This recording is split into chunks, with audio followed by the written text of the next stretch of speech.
Hello, everyone, and welcome to a bit of a different type of NEF1 event.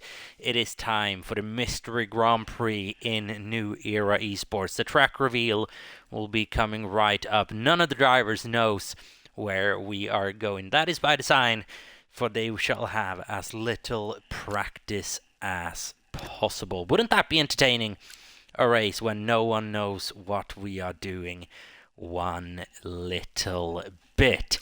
For the track select, let us go. It is set to Monaco right now. It shall not be Monaco. What shall it be? Will it be Imola? Will it be Miami? That's usually quite a fun one. Shall wait and see. Any predictions? Put them down in the chat below. Obviously, you know me by now. I like to create a bit of carnage in these types of races. So, any predictions down below would be nice.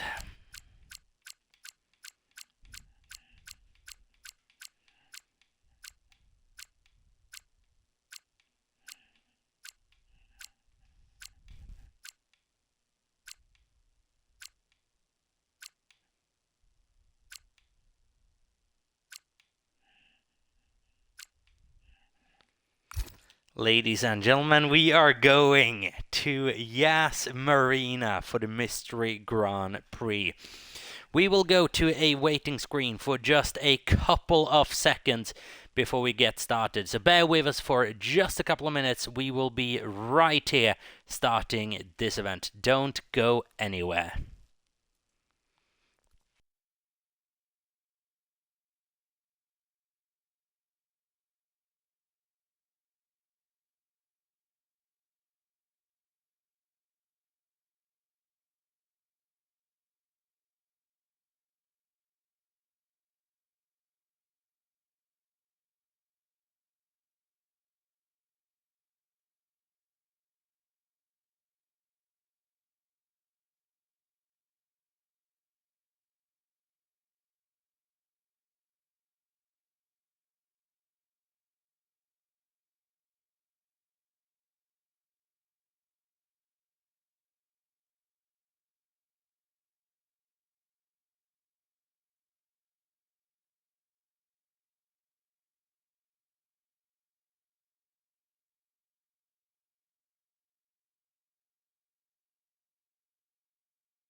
Okay, everyone, we are back for the Mystery Grand Prix that is set to take place around Abu Dhabi with no qualifying as well. We are heading straight into a 10-lap sprint race. The drivers will have had little to no practice at all as to what is about to happen.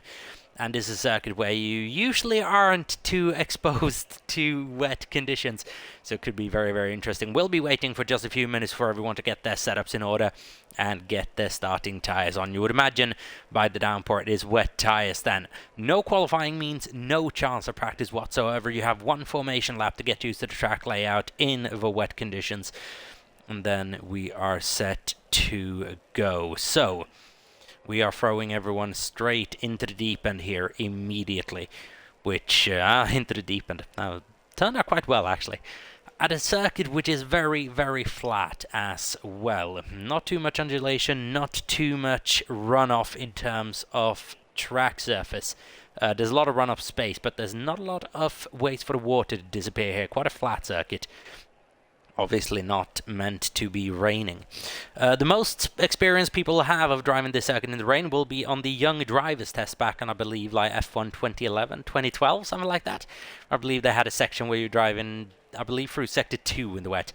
That might be the extent of experience that people will have. So then this is going to be very, very interesting.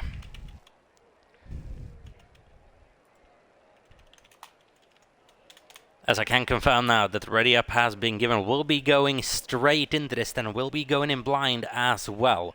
I will walk over with you on the formation lap as to how we have formed this starting grid, but it is based on a reverse championship principle, where we have taken the top 10 in the Drivers' Championship, reversed them, and if you're P11 in the championship, unfortunately, that's where you're starting. If you're starting P, or if you're P10 in the championship, you're starting on pole. That spot this week belongs to Luna, who's very, very good in the wet, mind you, as well. She's starting alongside Iwatts, Holman, and Noah in that order. But then it is pouring down here in Abu Dhabi around the Yas Marina circuit more than it ever has in a desert before, potentially, for a circuit that usually doesn't yield too exciting racing. Will that change here in the wet conditions? I certainly hope so. The starting grid, we have Luna on pole position, followed by Iwatts in P2. Holman starting in P3. That glitch livery looks very, very good. Followed by Noah in the recently revealed Aston Martin, turning Saturn next season. Looking forward to that. Then we have Mackes in the Mercedes, followed by Ray in that chrome McLaren livery, which you can hardly see due to the spray. Looking back further, we have the Ferrari Squidge 2017, Matty in the McLaren as well, followed by Tess is your championship leader. Mr. Wilco, just outside that top 10 in the championship, starts in the top 10 here today though, as Djokovic can't participate. That means he gets bumped up to P10. Not any higher than that. That place still belongs to Luna out front. SSR Halo, a strong debut weekend, so I'm up to P12 in the championship. He is P11 on the starting grid. Can he get any higher up? We shall wait and see. Tiger Octave, A33 BT on the intermediate tyres from Wigan, Lucas, Wildcat, and Darren. Is anyone else on intermediate tyres? Most everyone here out on wets. The only one who has gambled this is SSR Halo and A33 BT. And if you recall, BT has done something similar a couple of seasons back in Miami. It worked out brilliantly for him then. Will it work as well now? We shall wait and see. This is a circuit that is not suited to wet conditions, and I am here for it. The Mystery Grand Prix, one of the races that is of equal meaning in the championship, but of less meaning potentially as to skill gaps and driver skill potentially. Whomever is somehow most prepared for this usually ends up finishing quite high up. The previous Mystery Grand Prix of NEF1 has been Qatar in the wet and Baku in changeable conditions. I do like going towards or into the Middle East and throwing a bit of rain in there apparently. I hadn't even thought of that pattern previously, but oh well, here we go. Here we go then, Luna lining it up on the front row of the grid alongside Iwatts. Those two have gotten into some heated battles over the season. Think back to the last sprint race in Singapore that Iwatts came home P2 in. Luna with a massive mistake going almost across the line just a couple of corners before. Dropped down to P6 that evening. Marcus took his first NEF1 event victory in that race. Can he do so today? We shall wait and see. Aggressively pointing Red Bull out front, and looks like there's Flovis on that Alpine for whatever reason.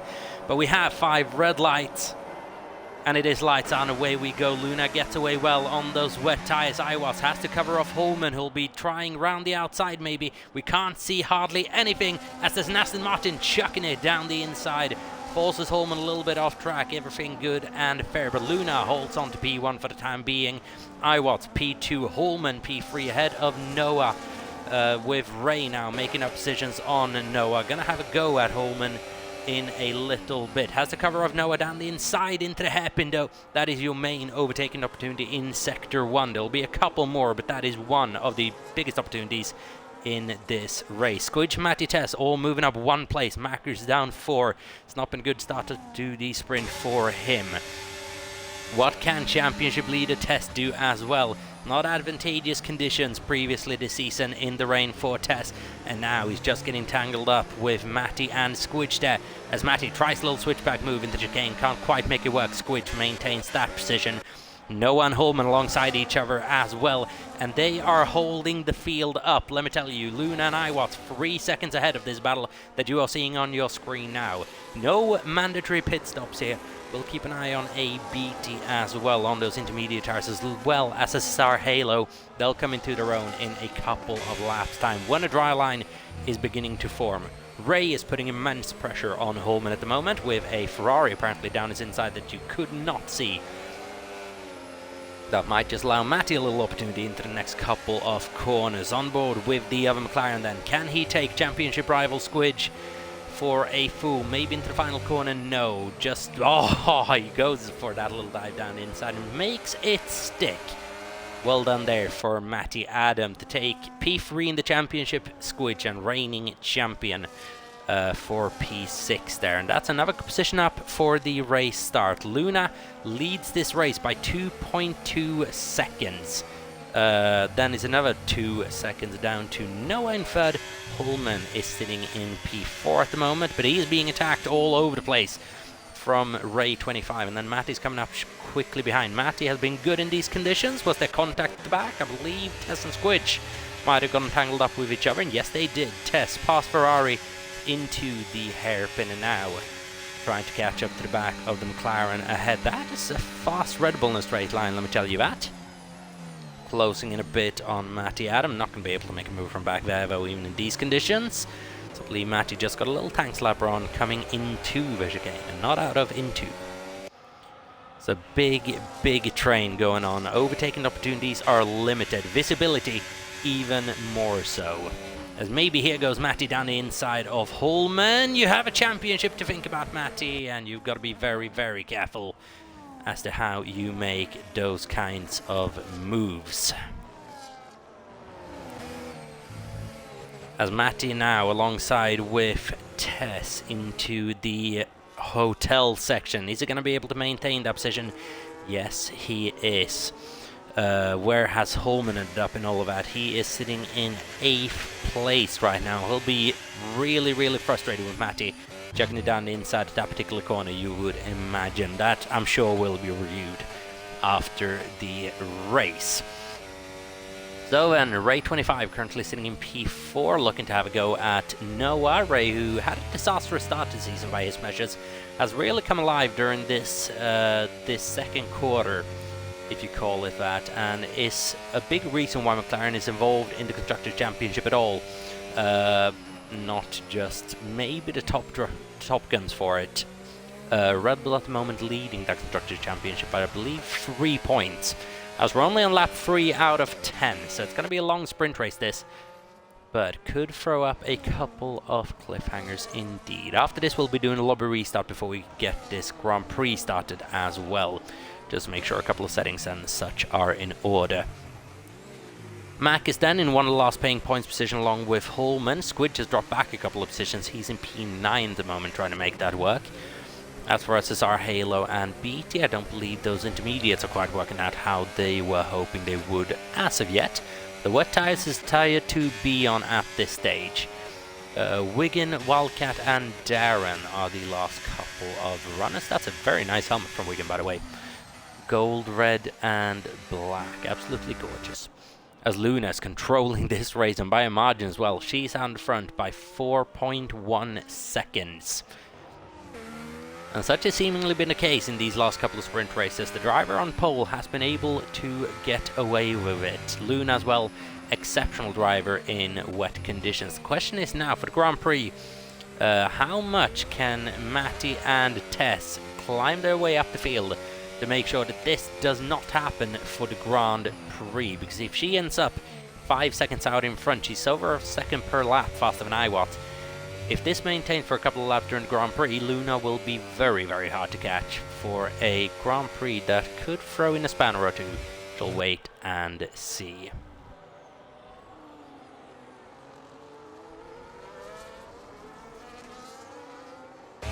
Then we're still following the battle between Noah and Ray, which is not an active battle.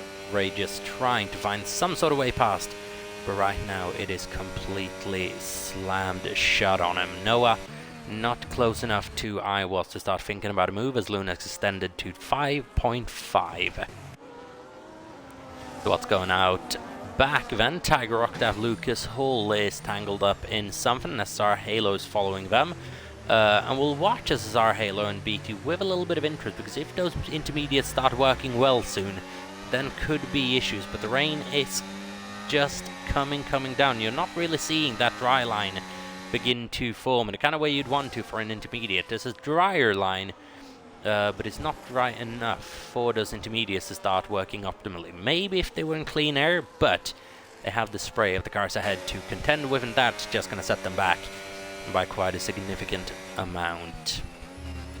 So Star Halo and BT Van going for the same type of gamble, but right now it has cost them 2 and 1 positions respectively. Luna extended up to 6 seconds and a 1:40.164. Incredible lap time. And as we can see on the fastest lap chart, no one is anywhere near it. The closest to it is Matty Adam on a 1:40.9. The only one even lapping within a second of the race leader right now.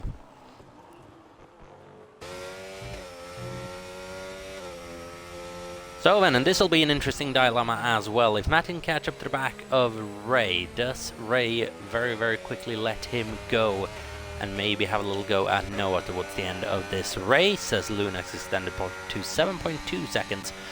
But Noah's now very much on the back of Iwat, maybe into the braking zone, into the chicane, but no, he's too far back still. No overtaking around here, seemingly rather difficult in these conditions.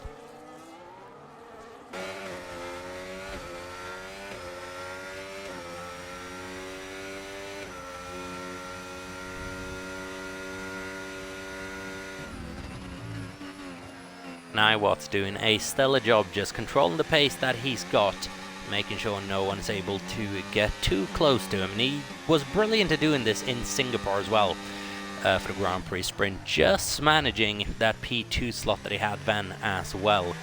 Turning into a bit of a P2 merchant in the sprints, which I'm sure is not quite where he'd like to be. But it is unfortunately where he's ended up this sprint as well. But he's doing a mega job controlling it. And for the sprint race, there's not a massive discrepancy in points as to if you win or if you finish second. I believe there's about 2 points in it, as Luna extends even further to 1:39.7. So we're just going to be looking at the fastest lap from a couple of other people, and Matt is starting to get within a couple of tenths of that, but Luna's still the fastest person on circuit. We've had a problem for 1980s Wildcat, I believe in the infamous Williams-Nicholas Latifi corner as well. Which hopefully does not trigger any massive controversy as it did back then, and that's the last time I'll mention that. At least for the sprint race, I'm sure it'll come up once or twice during the actual Grand Prix as well. Luna 9 seconds out in front, and the battle for the lead has disappeared, even if I was to magically disappear out of the way of Noah, Ray and Matty, because I'm pretty sure right now he is the driver that is holding them back. What can Matty do on a Grand Prix? He's up 3 positions then in 6 laps. It's not looking great for him if the Grand Prix will also be ran in wet conditions, which I won't say anything of yet.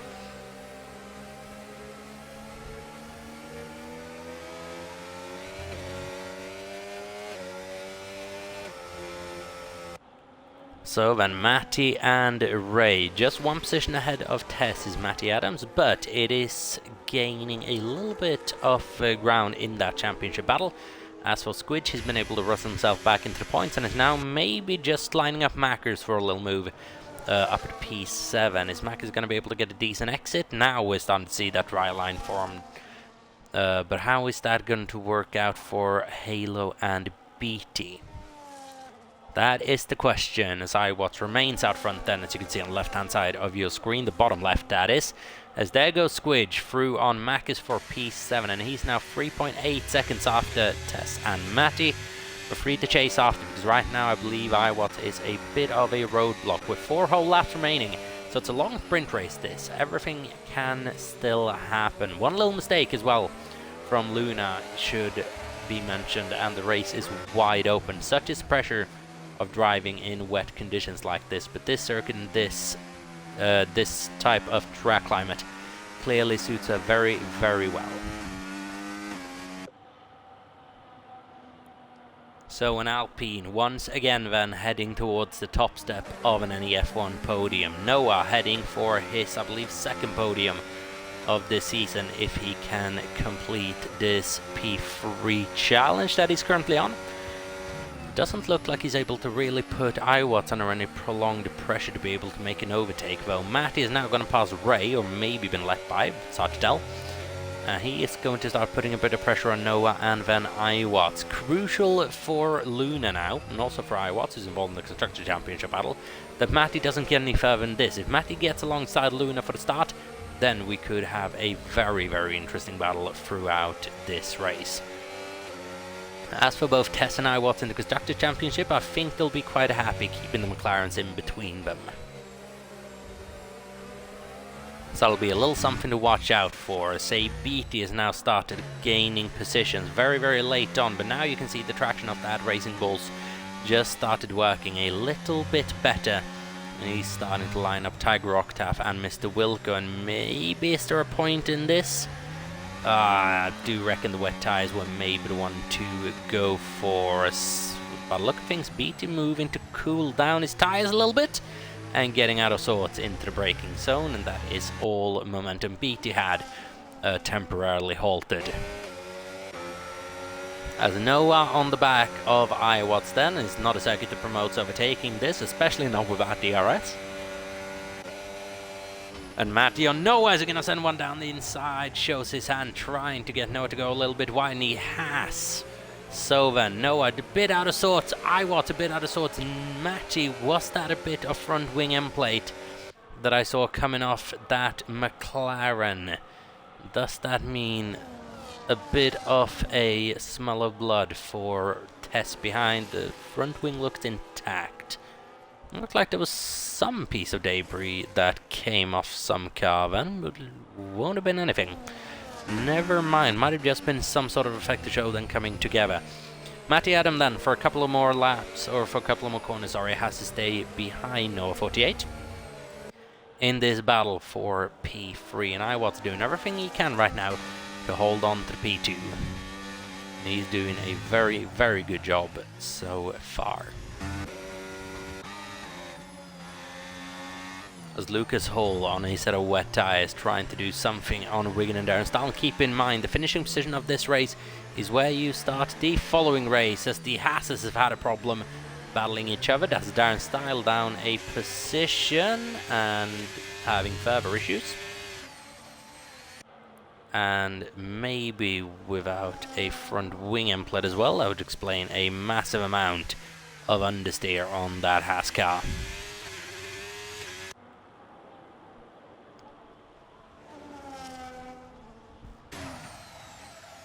So then that's going to be an issue for Darren Style to the end of this race. Question is, can he keep it ahead of 1980's Wildcat with that front wing damage? Also a question, what has happened to Ray? Because Tess has been able to take him for P5, and And now this has started to look a little better for Red Bull.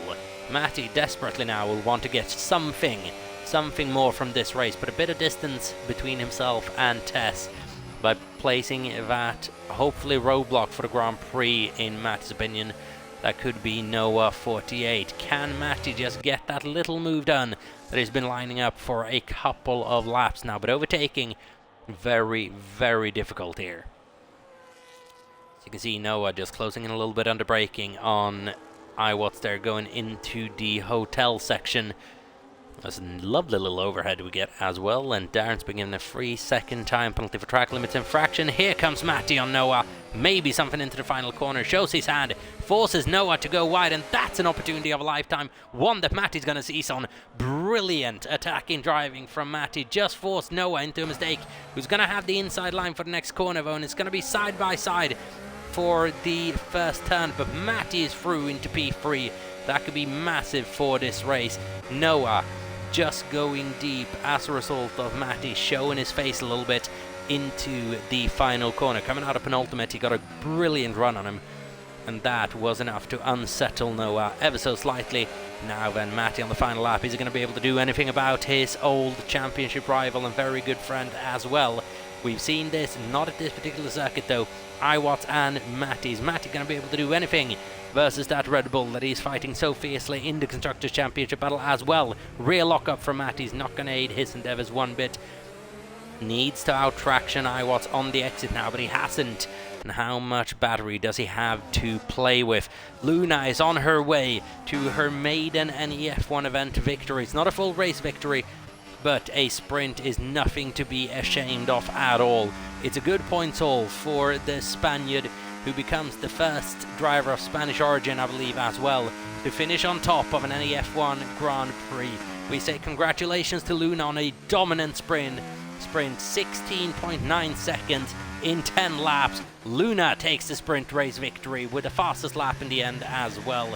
As Squidge has been able to pass Ray now on the final lap, and that's an ongoing battle that I'm sure will wake some frustration in Squidge, just not being able to close the deal. iWatts will come home in P2 in the end, just by a couple of hundreds over Matty, Noah, Tess, Ray. Squidge in P7, followed by Mackers in 8th place. Holman finishes 9th. BT recovers to P10, but it's not enough for any points on this occasion. The intermediate tyre was not the tyre to be on. Tiger Octave in P11, followed by SSR Halo. Lucas Hall finishes P13, unless Wigan cannot pressure him into the final corner. No, he cannot. Wigan comes through for P14. Mr. Wilco, unfortunate race for him, 5 places down on his initial grid position. He finishes in 15th place, followed by 1980s Wildcat, who has been able to clear and extend on Darren's style. Darren then will be starting last for the Grand Prix in a Haas that right now is not in the best of shapes. Darren, with a little bit of wing damage, then finishes this race in last. But Luna, congratulations on the first NEF1 event victory.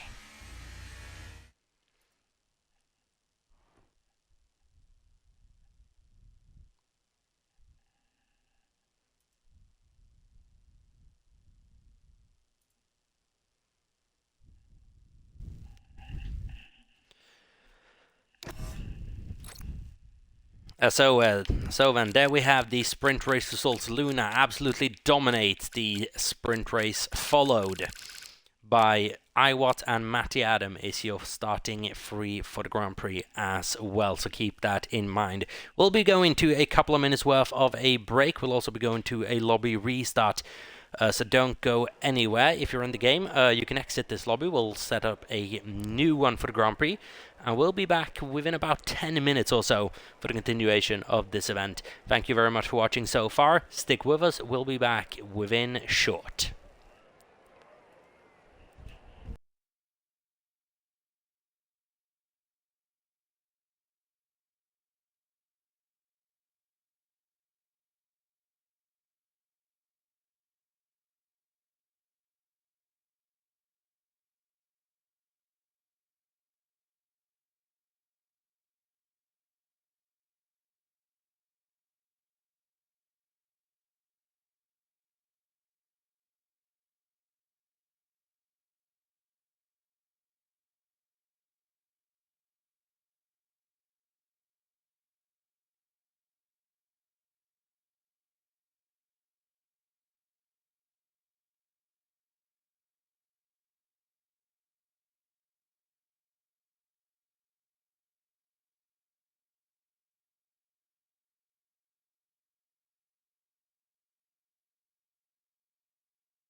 Alright everyone, we are back and waiting for the second event of this Abu Dhabi Grand Prix race, where the sprint race was previously won by Luna. We still have rainy conditions here at Abu Dhabi, but it is not chucking it down as hard as it was previously.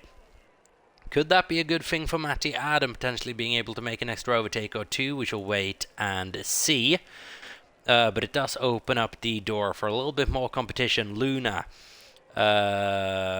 won last race by 17 seconds. She'll be starting on her first pole position truly for a Grand Prix, and that's her first event win. Can she pick up her first Grand Prix win? She'll wait and see. As mentioned, we'll be on a break for a couple of more minutes for every single driver to be able to get setups in order and get sorted, so they'll just have a bit of a breather. We had a couple of server issues with EA as well. I believe every single server went down for just a brief moment there as we exited the last race, which is why we had a bit of an extended break, but everything should be sorted out. We should be good to go for 29 laps worth of racing around Yas Marina in wet conditions, which apparently worked quite well. So nice flowing circuit that promotes wet weather racing. So, I know Bernie Eccleston had an idea for sprinklers back in the day. It was one of his crazy ideas to improve the sport. But around a circuit like this, might not have actually been such a bad idea. So I'm sorry, Bernie, that everyone clowned on you, because I actually quite like that idea. Just spice things up with a bit of rain here every now and again. The problem is, if you let a certain Michael Massey near those sprinklers, he'll just rig a championship again. So, well, we are relatively soon ready to go. I'm just gonna see how far away we are on everything and how we are doing. So then, if you have any predictions in chat, then please let me know for what the Grand Prix will entail.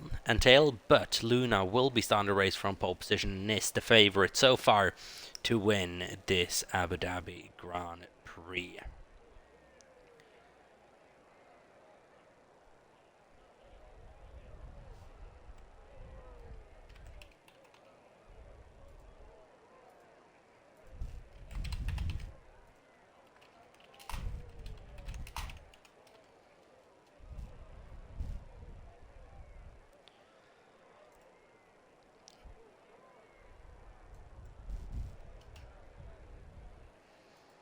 So then, we'll be waiting for a couple of more minutes.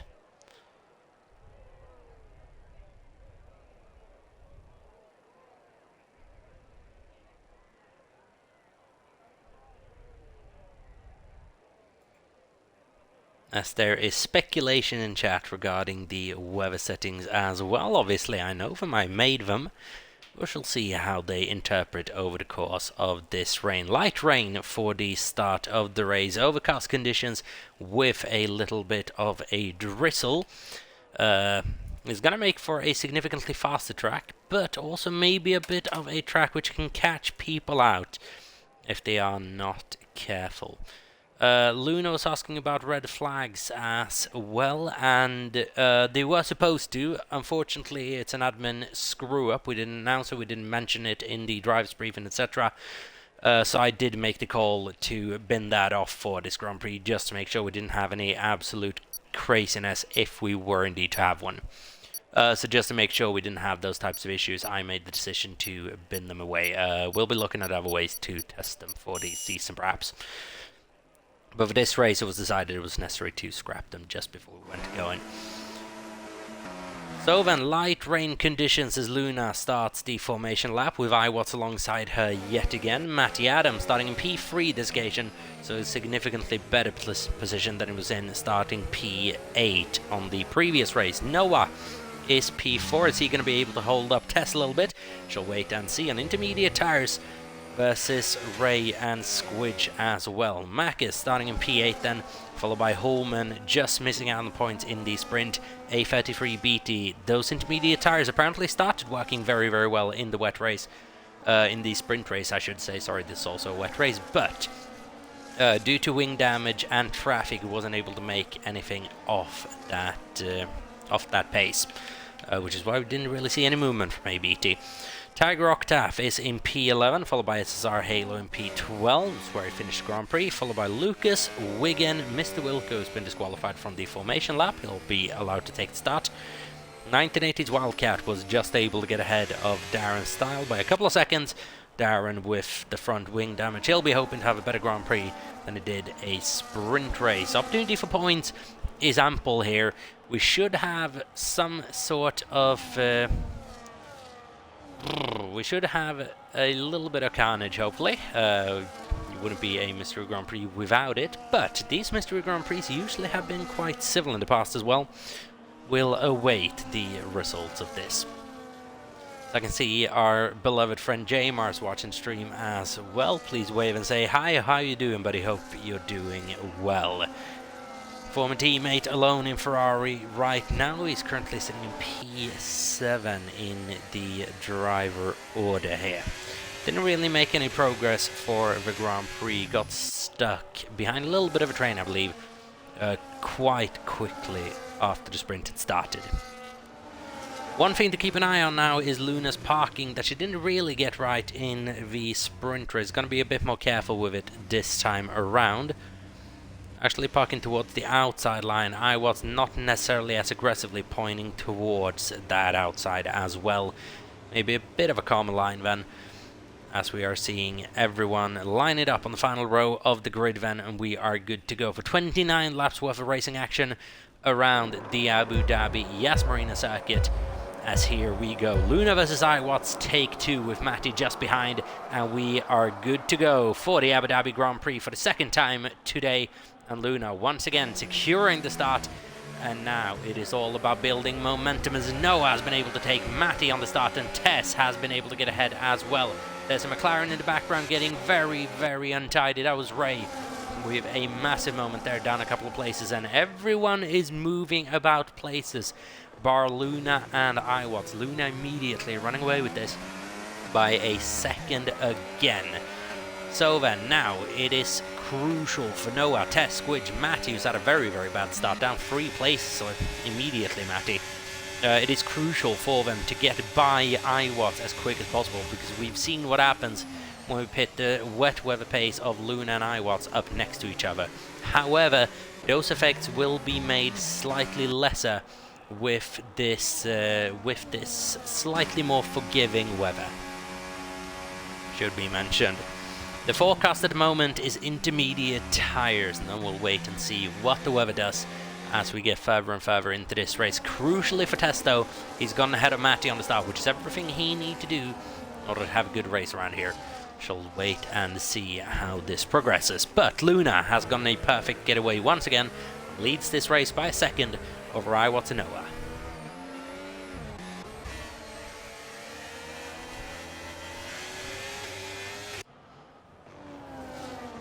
So then at the end of the first lap, Tess has moved up a place, Matty has moved down 2 places. Bad for his championship hopes after doing a big recovery job as well on the sprint race, getting himself all the way up to P3, immediately losing that on Noah and then Tess, and briefly Squidge as well. And Tess has somehow found himself in the lead of this Tess Matty Squidge train again. The man who's leading the championship is leading the internal championship battle in this race. He is sitting in P4, outscoring Matty by about 3 points right now. 2 points, sorry. Now then, a fastest lap point will be awarded as well, and right now that point falls to Luna. It's only natural because she's the first one to have crossed the line. As there goes Red Bull off Test then down the inside of no one is going to be able to make that work. Going to try some sort of switchback move in the chicane. Noah sees it coming, just slows down a little bit. Halt is the progress of Tess, who's hoping that the Aston Martin would have been a bit further gone by then to allow him that inside. However, there's not going to be any discussion about it potentially into the next corner. Noah tries to fight it, goes very, very wide, and that is Tess up into P3. And it's the second time Noah's just gone a little bit deep when someone's shown their face down the inside. We'll see if Noah can learn anything from that, and maybe have a little go at Tess in return. So then, Luna in intermediate conditions is about 1.7 seconds quicker than iWatts over the course of 2 laps. That's 9 tenths per lap. That is a healthy advantage to have. iWatts isn't going to be putting up too much of a fight though when his teammate gets up on the scene. The crucial thing for iWatts is doing this now in a way that is not going to let Noah have a go at him. If that's the case, it's better to keep running in this formation, because right now they have both the McLarens behind them. That is the battle they need to be focusing on. Every single race now is beating both the McLarens and the Ferrari in the Constructors' Championship, as there goes iWatts a little wide. You would imagine that'll be Tess up into a further place, and Matty is going to have a little go at Noah potentially. And now it is crucial for Matty to get past that Maltese Aston Martin immediately, and I believe he does so on the straight even, and the intermediate tires are opening up for a little bit more racing early on here. Lap 3 out of 29. We're already seeing quite a significant amount of movement. Have a look at P8 as well, ABT, decent in these conditions. 1.5 seconds behind Holman now, but he's been tangled up with battle with Ray and Luke, as you would imagine, looking at those sector split times. Tess and iWatts running in formation now. The question is, how is Tess's wet weather pace? Right now is 2.5 seconds behind Luna.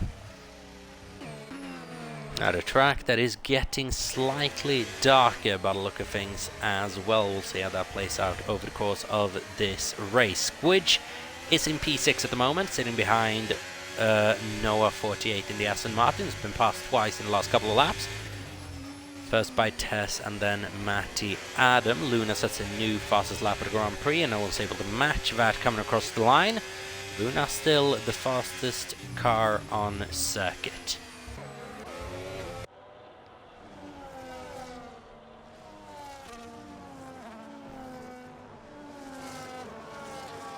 Lap 4 out of 29. It's predicted one stop with the intermediate tires. It doesn't really wear down too much at all, but the timing of that pit stop will be incredibly important to get right, as Matty has a little go on iWatts, not able to make that work, but he's got to be able to make this overtake stick. If he isn't, then he's in a bit of trouble, because Tess has flown by 1.6 seconds now. Is it worth Matty to have a gamble down the inside into the chicane, slows it down on the apex? iWatts is able to take the wide line, carry significantly more speed, and that was maybe a bit of a rush maneuver from Matty, who very much stopped on the apex of that first part of the chicane. And overtaking like that is never really going to work. Tess more or less matching Luna in terms of pace, losing about a tenth or two per lap at the moment, but not a significant time loss. Something that can absolutely be recovered with a mistake or with weather changes that we shall wait and see what they end up doing.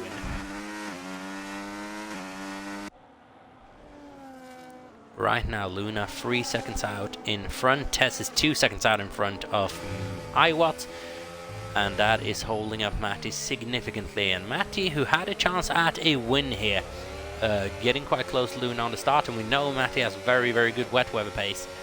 That chance is now rapidly disappearing as well, with this little battle he's getting caught up in. And it's a big battle this now as well, because it's a big train down to, you would say, about Mac is down in P11 potentially. Then there's a further 2 seconds down to Tiger Octave. There's 1 second between Ray and Mackers. But it's a big train from P3, yes, just because of that. We missed that overtake into the hairpin as well. We say congratulations to Matty Adam for finally getting past the Red Bull. But is iWatts going to allow it, or is he going to have a little snippet of him going into the chicane? He is absolutely going to send it down the inside. He wants a piece of that overtake. Can he make it stick? Matty has a championship to think about, and iWatts knows it. He's back up in the P3. He's able to make miracles work at the moment in that car, as Darren Style is having a rough afternoon so far. Already, I believe, with 2 track limit penalties. Mr. Wilco started this race on wet tyres. Those aren't going to do him any favors at all. I can already assure you of that.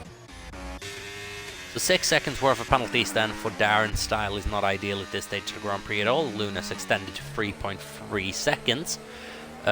Meanwhile, this is going on, Tess is just running away from Iwatts, who is keeping everyone behind. Matty, Noah, Squidge losing time every single lap whilst this is going on, that they cannot overtake that Red Bull, and this is why it's so crucial to have that second car out in front, because Tess is now free to go after Luna the best he can, create a bit of breathing space for himself if nothing else, and ride home a P2.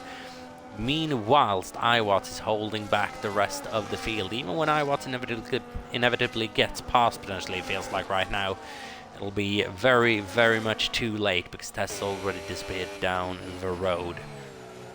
I'll say inevitably, but Iwatts was able to hold his own for the entirety of the sprint race. Now the first 5 laps of this Grand Prix, as the rain is now intensifying and the track is getting darker. Yellow flags in Sector 1, and is that a full cost safety car or is it a virtual one? It is a virtual safety car at the moment, and Darren is out of this race. Terminal contact with the wall in Sector 1 then. There's not an unexpected place where we see a retirement this week. I'm quite glad that didn't cause a safety car and massively disrupt the flow of this race, but the wet weather tyres on Mr. Wilco's car might soon start to be coming into their own, because the rain is starting to fall down heavily. Now the question is, with what ABT did with that dry line, will we ever see the wet tyres, or will it just become a bit more slippery for everyone involved in this race? Obviously, BT started working his intermediate tyres relatively well quite early on in sprint race. It was just the damage that kept him behind. Will we see people going in for wet weather boots, or will they stay out?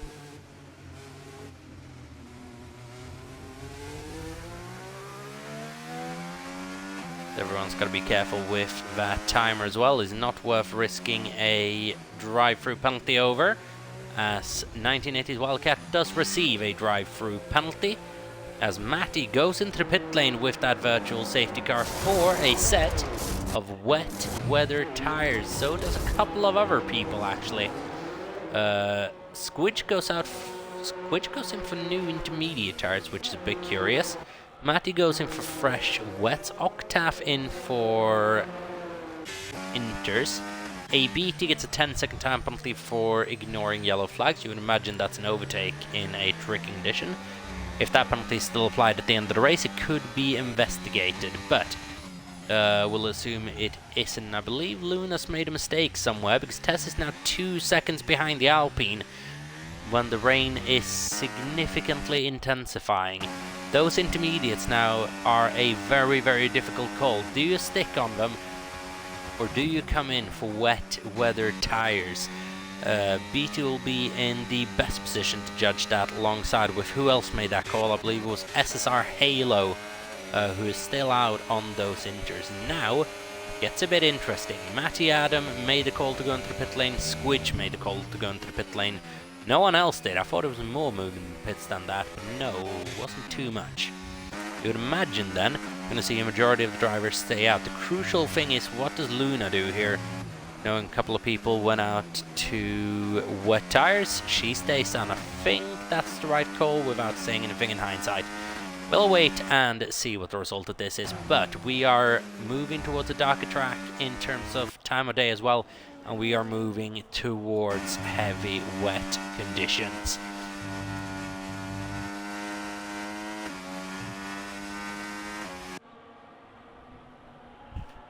As Darren Style there in the chat venting his frustration a little bit. He's had a horrible run of races over the last couple of weeks, and it continues with the Mystery Grand Prix that claimed his first victim. His name is unfortunately Darren Style. As Tiger Octave here, intermediate tires. What can Matty do on these wet weather boots? He is 5.7 seconds behind Wigan at the moment, who's on a relatively decent set of intermediates. But I am very iffy if that wet tire was a good call. Very, very iffy regarding that fact. As we have movement from Ray and Holman then. Ray up to P6, Holman sitting in P7. A Holman that was slightly impeded by Matty Adam in the sprint race, which I'm sure will be investigated after the race as well, trying to make the best of it. I have Lucas Hall up in the points as well. As for Matty Adam, he's gaining time on Wigan, but he's not gaining a significant amount right now. Yas Marina's in there cheering on Luna as well. They were former teammates in Luna and Marina's opening season in NEF1, so this could be quite something for Marina to watch. Hopefully you're enjoying the show, buddy. Hopefully you got a good one. He's saying good choice for the Mystery Grand Prix. Hopefully you're enjoying it. We had to do something a little bit spicy. We did Qatar in the rain. It didn't provide the racing I was hoping for. This really is, to be fair. This really is providing some good entertaining racing action. So Van Iwat sitting in third place, still followed by Noah, who is unable to get by that Red Bull. A33 BT doing very, very well in the intermediates behind, but that 10-second time penalty could be deadly should he not be careful. And I think we can confirm now that the wet tyres for both Matty and Wilco was the wrong way to go. Squidge on a set of intermediate tyres behind. We'll see how quickly he can start applying pressure on the car in front. Just in terms of braking distance as well, tire temperature, everything should be more manageable for Squidge on a track surface that doesn't look anywhere near wet enough for that full wet tire. Did Matty just pull that trigger a little bit early? I'm inclined to believe so. It's a very, very clear dry line as well. Meanwhile, this is going on. We're about a third of the way into this Grand Prix, and Luna's leading by 3.6 seconds. She's been unchallenged so far, but Tess is still keeping that healthy pressure on. Meanwhile, going on out back, no improvement really in terms of Noah's challenge on Iwat at the moment. So, yeah, he's being left behind by about 5 tenths consistently every single lap.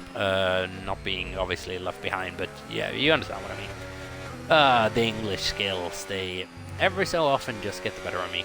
As Noah is just consistently sat about 5 to 7, 8 tenths back every single lap. Can't get within that and can't make a decisive move to get that position. I believe Iwat has quite a decent car in a straight line as well. Would explain quite some of this pace, as Noah just had a little bit of a bit of a moment coming out of the infamous hairpin now that saw a championship decided back in 2021, but not a new era. As Lucas Holvan on the back of Holman, one of our newer drivers versus one of the more routine drivers now on this field. It's in his third season, if I'm not mistaken, Holman. And the 1980s Wildcat 3-second time penalty track limit infractions will be added onto his time at the end of the race, but he's not having a brilliant time at the moment. His Wildcat sitting back by 8.5 seconds. After this little battle, it's actually going on quite well right now, but the fact that Matty's not catching Wigan faster, a Wigan who is not necessarily competitive right now with Halo and Max in front, and a Matty who usually is very, very competitive in intermediate conditions. I think the fact that Matty's not catching Wigan is quite telling as to if he made the wrong call going on the full wet tyres. He's now a full pit stop behind the leaders, and that ground is going to be difficult to catch up. As we're watching this battle then, Holman, Lucas Hall and Mackers, who won the last sprint race in NEF1. Holman and Lucas Hall still looking to make the biggest marks so far. Holman, a couple of podiums in NEF1, however. Lucas Hall still looking for his first. He's only been here for a couple of weeks though, so it's not weird that he hasn't got one yet. Just thinking podiums. Luna's on her way to her first one. She will have picked up one in the sprint if you count it. Tessa's got one. Iwas has got victories. Noah's got podiums. Beatty's victories. Ray's got podiums. Holman podiums. Mac has podiums. Halo not yet. Wigan race wins. Matty, yeah, most of the people in this league have got a podium of some sort throughout their stint in it. So it's a relatively competitive field that we got lined up currently. There are outliers who hasn't got podiums than who have got podiums, which I'm quite glad about. Maybe even in terms of race wins as well. We could have a majority of race winners. I don't quite know. Right now, Luna looking to be the next in line to claim that first NEF1 victory.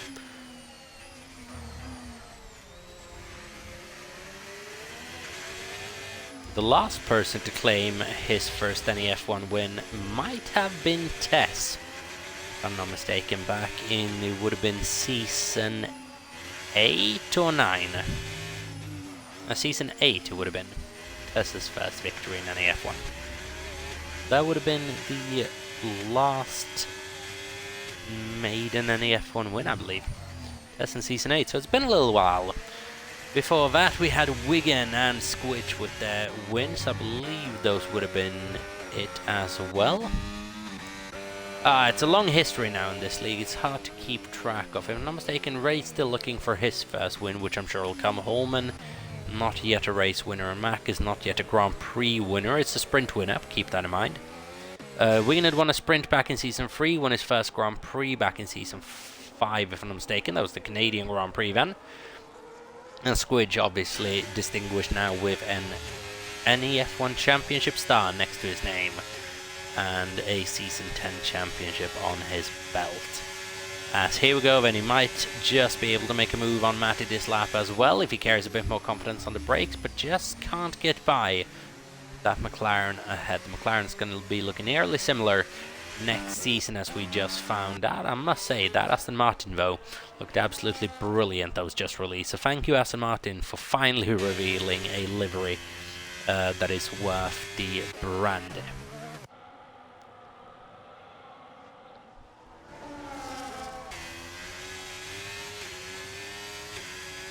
Wigan running very close to the point still, but Matty now starting to just catch up a little bit. The rain is further intensifying by the look of things, as Luna has been able to pull away to 4.9 seconds. And I just can't help but wonder, as Matty picks himself up 3-second time penalty, and that could be the death of his race. So those will not be investigated after the race unless anything has gone significantly wrong.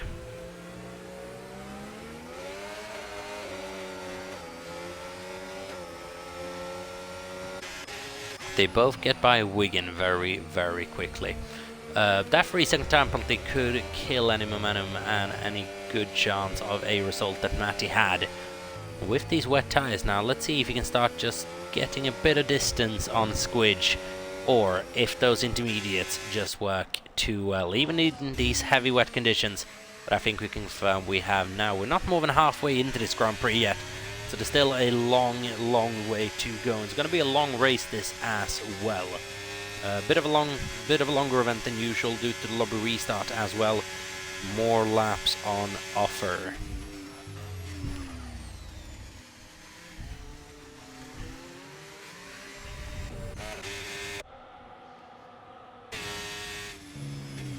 As that's a car that pops in this certain lighting, doesn't it? That kick Sauber of Holman, as he's on the back of Mac, is still just can't quite make the move. And SR Halo's running with the points as well. Yet again, finished. Ooh, where did he finish? P4 or P5 last time out. Enough to get up into P12 in the championship, and another good result here. Could see him elevated even further. Getting inside the top 10 in that championship, though, that's going to take a bit of time.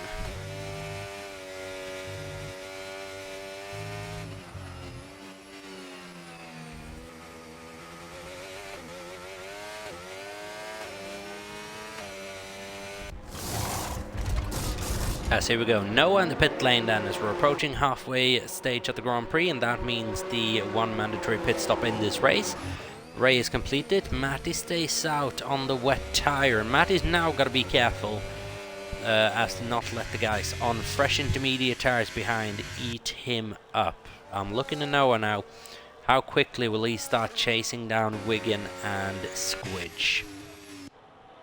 Squidge right now needs to be able to overtake Matty, or the chance of a championship is slipping through both of these guys' fingers. Right now Red Bull is doing a mega job in the Constructor Championship as well, by scoring almost maximum points allotted to them in this Grand Prix. Squidge gets very, very close to Matty ahead. just doesn't make that final move. 1.6 seconds at the moment is the gap between Noah and Wigan. I assume that'll go down rather quickly on those fresh intes. Question is, when does Luna decide to pull the trigger on a pit stop? Not this lap. Will Tess decide to try to do a little bit of an undercut? No, he will not. Maybe just waiting for track conditions to turn around as well. Wait and see. Sidewat's really nothing to lose by making a pit stop at the moment as well. Maybe just something on a BT potentially.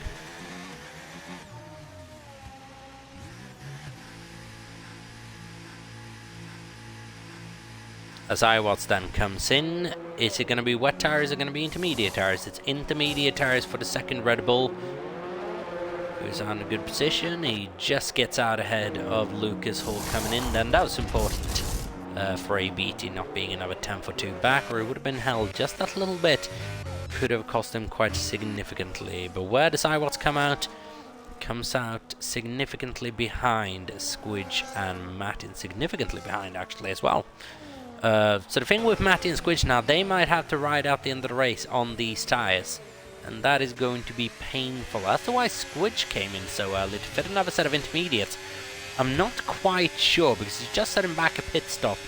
He didn't really need to, unless he thought the undercut was the only way to get by Iwatts, in which case this move is actually pretty clever, because he might just be on the back of an ABT or a Mac's once they make their pit stops. Will definitely be at the back of Mac. He might be on the back of ABT, as now Squid surely has got to run on the McLaren needed to make an overtake, but the McLaren just too much straight line speed, not enough battery for Squidge, who falls behind yet again. He just can't get by. Just cannot get by, as Darren there in P17, as you can see, hasn't raced within about 10 laps now. Had a chance of an early safety car, but didn't end up getting called. Virtual safety car only then a couple of laps ago. As here we go, Tess nicely serviced their new intermediate tires, and that means Luna is free to come in whenever she pleases. Or is she going to try to no stop this race? I don't think you have to stop in a wet race, do you? But there's no point in not to.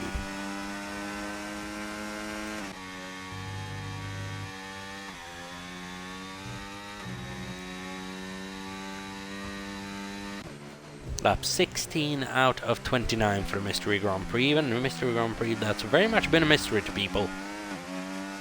But it's been a decent race nevertheless. Not the type of racing and battling that we usually see during a dry circuit, but that was never the intention.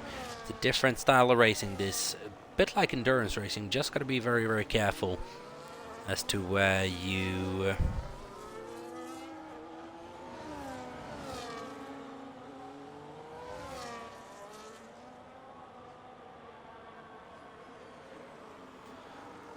Just gotta be very careful as to how you approach this type of racing.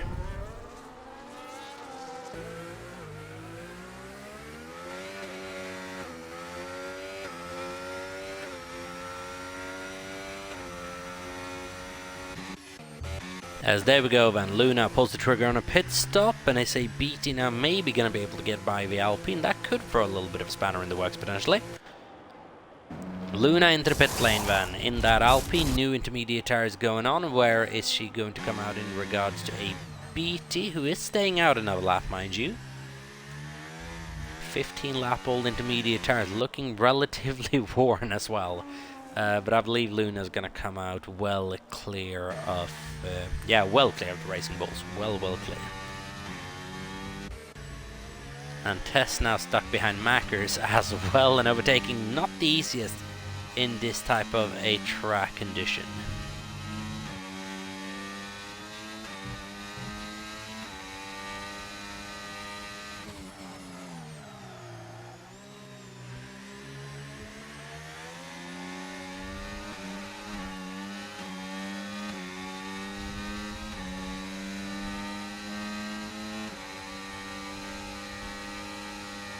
As here we go then, Tess on Mackers is going to be able to pull that move off early. He'll have better tyres.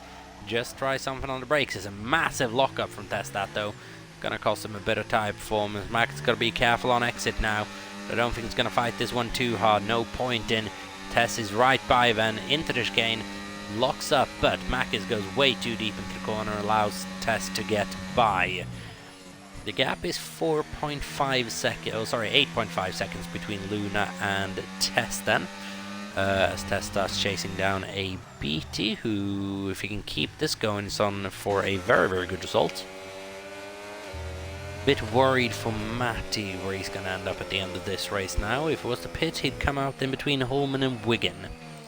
More towards Wigan. He'll have a massive recovery job to do if he needs to get rid of those wet tyres. As now we're past the halfway stage of this race. And stuff will start happening quite quickly, I would imagine. The laps start coming down very, very quick at the end of the Grand Prix. We got 10 laps left. This is our Halo. Comes into the pit lane, make sure not to speed, it'll give you a 10-second time penalty. So what I'm curious is ABT going to try to salvage something on a no-stop just to be able to get that 10-second time penalty removed. But surely a no-stop here not viable. 30 laps on one set of intermediate tyres might be doable, but they'll be screaming out for help a bit later on. Or is he just waiting for track conditions to improve, as mentioned? Or are we going to see an end to this heavy rain?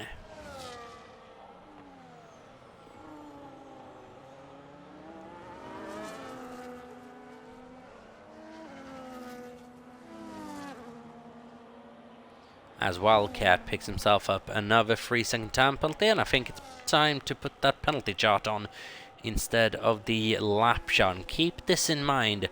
Watts, Noah and Ray on significantly newer tyres than Squidge and Matty out front. They're 2.2 seconds behind now. See what kind of a gap Watts can bring down potentially. As I believe Matty right now being the one who's slowing the pace of the pack behind down. On that wet tyre that I think he is starting to regret.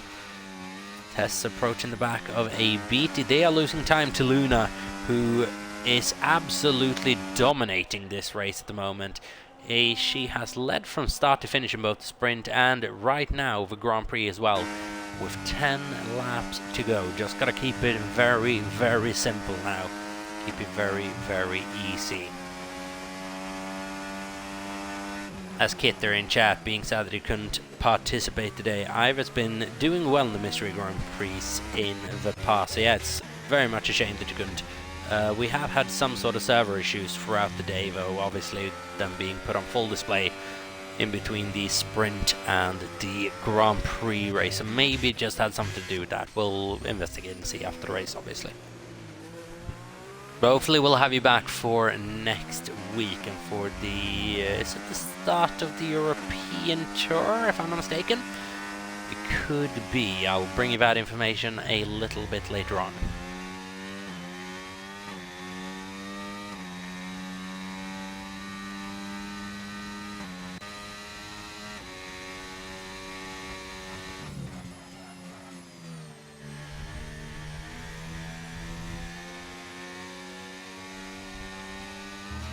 That's a little bit of a mistake from a beat. You could see the tail on that Racing Bull's just starting to wiggle a little bit. Is Red Bull versus Racing Bull going underneath the hotel then? Right now Tess isn't losing a massive amount of time on Luna, but he'll need to catch over a second per lap in order to bring this home in P1. Luna right now in pole position to win this Grand Prix and to become the next NEF1 race winner. Will be max points haul as well for Luna, because right now, if I'm not mistaken, it is fastest lap point to Alpine as well.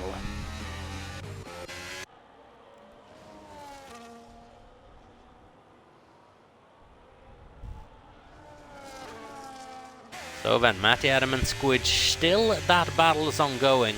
Still, Squidge can't get by. The rain is intensifying just enough for the wet tyre to be viable, and just as Squidge gets the run on Matty Adam, just picks up a little bit of contact and the momentum is halted. As here we go, Tess has been able to get by a BT who evidently doesn't want to come into the pit lane with only 9 laps to go now.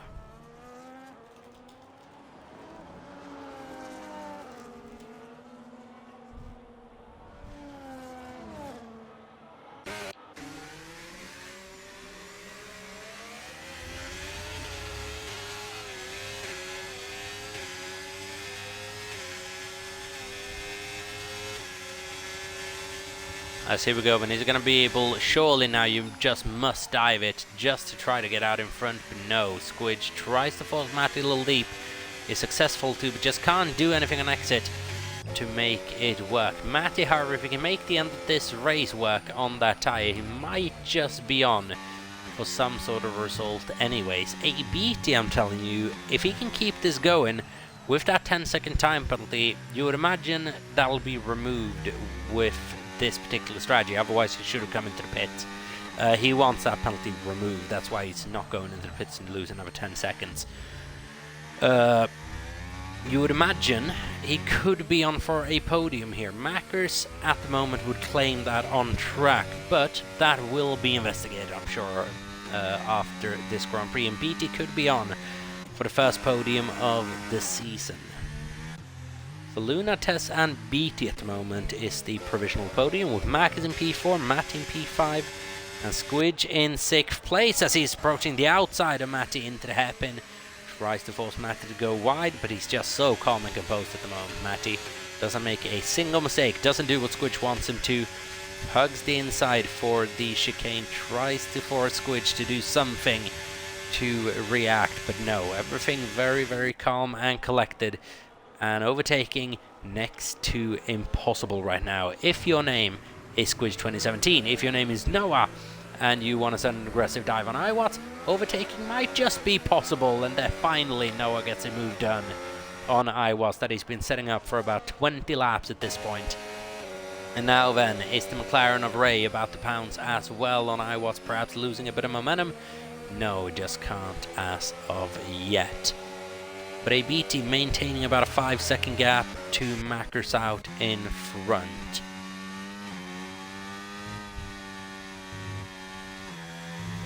So ABT 5 seconds to Mackers, then over 5 seconds to Matty. Worst case scenario for ABT at the moment, he doesn't get that penalty removed, and he still finishes just ahead of Matty in P4, so it's turning into a decent outlook regardless, if your name is ABT. It's been a while since he was on the podium as well. That's 10 seconds now the gap between Luna and Tess, and I think we can start predicting the outcome of this Grand Prix, as to not put a commentator's curse on anyone that I'm sure I've done a couple of times over the tenure of this league now.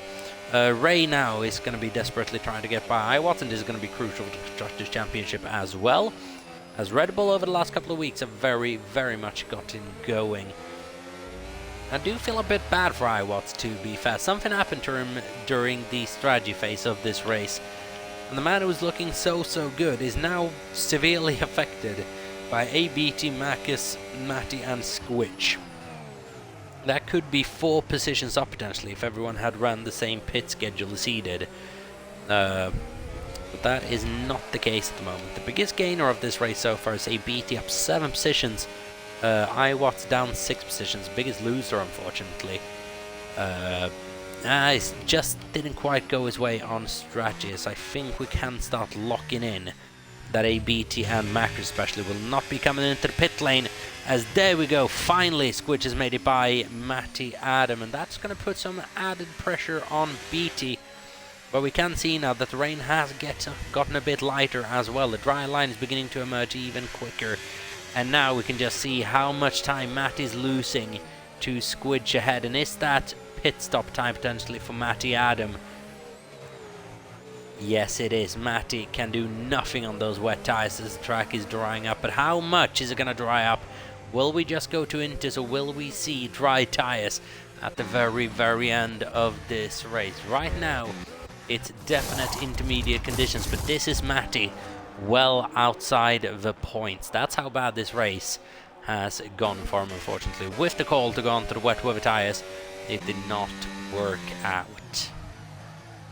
So that's another place for iWatts then, making it even more crucial now for Ray 25 to get by that Red Bull, because now it is even more crucial when McLaren might be scoring points this weekend.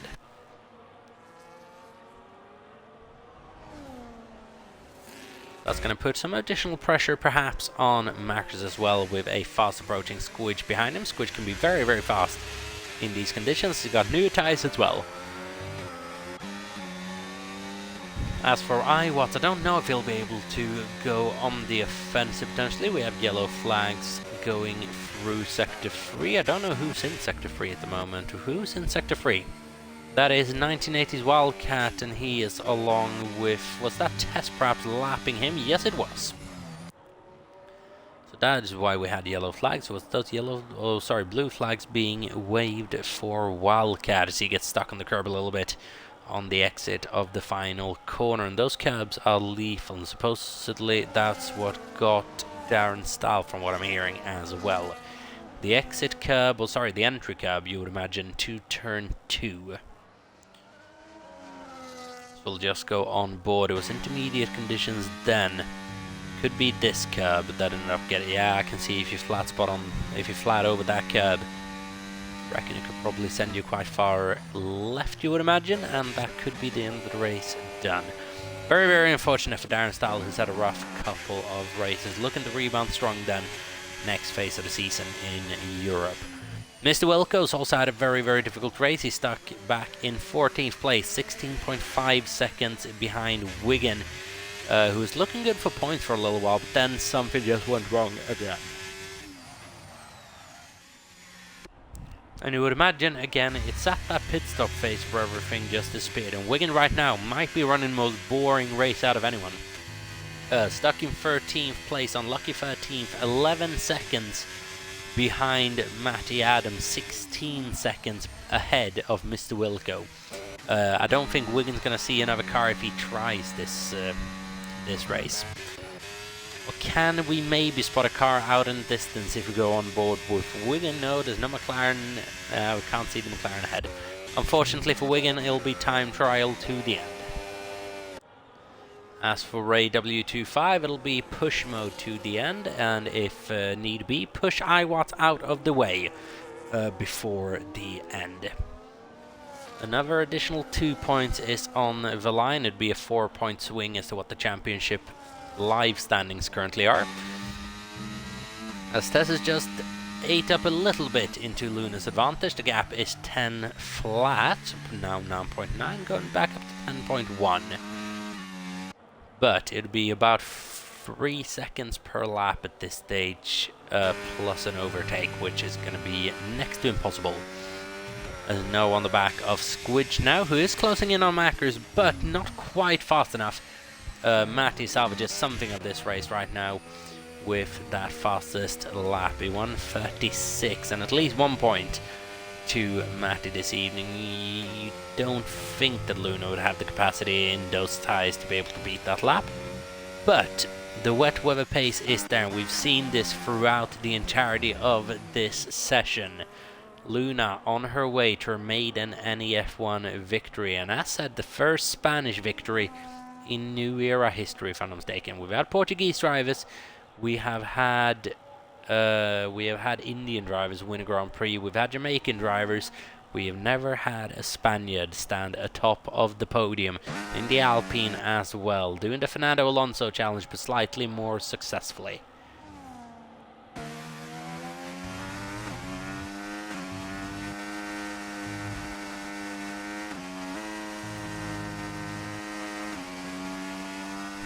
It looks a bit of a handful to drive, that car of Luna's, but managing it very, very well. 10-second time penalty remains then for a beat. It'll be investigated after the race, I think we can confirm now. However, I would like to know the state of those tyres. They're 25 laps old at this stage. So are the tyres of Mackers, but it seems to be working. The problem is Squidge and Noah now catching up by quite an amount behind. Iwatts could be the safety, but that could be a problem for Mackers if he falls into the grasp of Squidge and Noah before the end of this race. Squidge as well, keep this in mind, hunting for both the constructors, but right now just trying to salvage whatever he can from the Drivers' Championship. A Drivers' Championship that's looking to be going more the way of Tess every single week. It was lined up almost to be a good week for Matty and Squidge, who have been a bit better in the rain than Tess in previous NEF1 races, but Tess this season is a man reinvigorated. Didn't appreciate losing out on the championship and even losing out on second place last season, the man wants to be crowned a 2-time champion of New Era, and he's well on his way to doing that right now. The gap is many points out front as Luna responds with an even faster 36.4 flat. Now his fastest lap point back then, and how does Matt respond to that? Do you even go for a new set of intermediate tires on the final run, or do you just charge up the battery and start going again? I'm actually quite curious as to how he's going to play this one. Matty Adam, the race that could have been, that didn't end up being. Started in P3, and then everything, and I should proclaim everything, went wrong. Yellow flags in sector 3, that is a Williams, I believe, maybe letting one of McLaren's go. No, I don't know what that is actually. I don't know what the yellow flag was, never mind you. Iwatts Ray and Lucas Hall is the battle we're keeping our eyes on, though, as our Halo would have loved to be a bit closer to Lucas, but not going to be able to climb that deficit in time. But it's another points finish for SR Halo. Crucially enough for him, 2 points finishes in a row if he can keep this going, and a decent start to his NEF1 tenure. So we welcome him once again into NEF1 as Noah tries to do something on Squidge, but it's just too quick right now, and overtaking has been difficult. Iwatts and Ray is the second battle we're looking at, and that is the big one for the Constructors' Championship as well. A Constructors' Championship that I could see go down to the wire at this very circuit in just a couple of weeks' time again. In 9 weeks' time, we'll be back here for the penultimate race. Then, you would imagine will most likely be dry weather running, and an event time that will be very much faster. Retirement then, second of this race. I believe that is a problem from Wildcat coming out of the chicane. It's quite late after the chicane. It's had a problem getting on the power late there, and Wildcat is the second retiree of this Grand Prix. P16 DNFing with just 2 laps to go will be heartbreaking. Squidge picks himself up, and that's big. A 3-second time penalty for track limit warnings.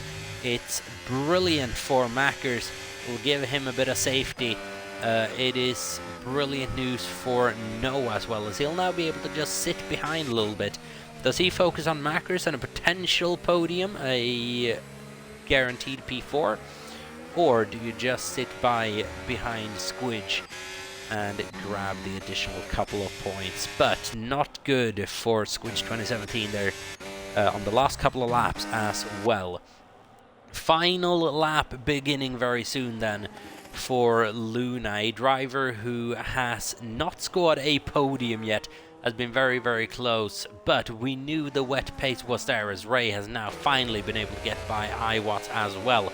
That'll have felt like ages for Ray, who's been tucked behind him for a majority of this race. And here comes Lucas Hull, actually. Maybe on the braking zone as well, but he's penalised, he'll know that as well. There's not too much point in fighting that little battle right now, and there's not too much sense in putting up a dangerous defence for Iwatts either. But it'll be slightly frustrating to Iwatts, I'm sure, losing out in position on track. It's a Luna who is yet to score a podium in NEF1, but we know this wet weather pace has always been there. Exceptional in the wet, and she has shown that today. She started on sprint pole position, which was awarded due to being P10 in the championship, but the wet weather pace, 17 seconds in the sprint race alone. 11.2 seconds over the course of a race distance on a one-time NEF1 champion, and maybe the fastest driver we've ever seen in the league on Tess, and he has been good in the wet today as well. Mind you, he's 20 seconds ahead of BT, plus a pit stop on top of that, which means he's 24 seconds ahead of Squidge 2017, his championship rival. That emphasis, how good a drive it has been for Luna. Once again, we are going to see an Alpine stand on the top step of an NEF1 podium. For the first time, it's going to be a Spaniard standing on the top step of that podium. And for the first time, it is going to be Luna on an NEF1 podium. And what a way to start that career, by standing on the top of it. Luna wins the Mystery Grand Prix in NEF1 and the Abu Dhabi edition of it. Tess does everything he can, but it's only good enough for a P2 in the end. This is a valiant drive as well, must be said. ABT, no pit stops. He wants the penalty removed. We'll assume that it will get removed as well. I'd be surprised if it doesn't. With the type of penalty that he received, usually does end up getting taken off for some reason or another. A33 BT comes across the line in P3. Brilliant drive. No pit stops as well. He made those tires work. Noah finishes a P3 on the road at the moment. But we'll wait and see what happens with that potential penalty removal. Squidge finishes P4 in the end. Mac is in 5th. Ray gets ahead of iWatts in the end there for a P6, followed by iWatts in 7th. BT then moving down to 8th provisionally, with Lucas Hall in 9th and SSR Halo rounding out the points in P10. Matty Adam comes home just outside that fastest lap point in the end, went to Tess on the final time of asking, you'd imagine, a 1:35.3 to further solidify his championship lead. What a drive from Luna. One of the most dominant displays we've seen this season. And it's coming from someone who has never before stood atop of an NEF1 podium. What a drive. Congratulations, Luna, the latest in line of NEF1 race winners. Very, very well done.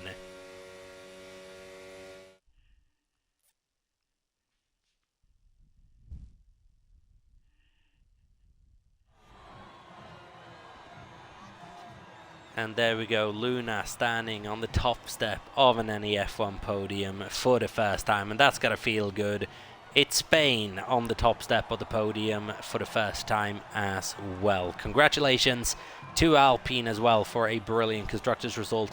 It's a maximum points haul almost for Luna, missing out on 1 point on the fastest lap, but I'm sure she won't mind that too much at the moment. It is the sprint race win, and it is the Grand Prix victory for the double in her first time on the podium and as a winner. Congratulations, Luna, and congratulations to Alpine on the result.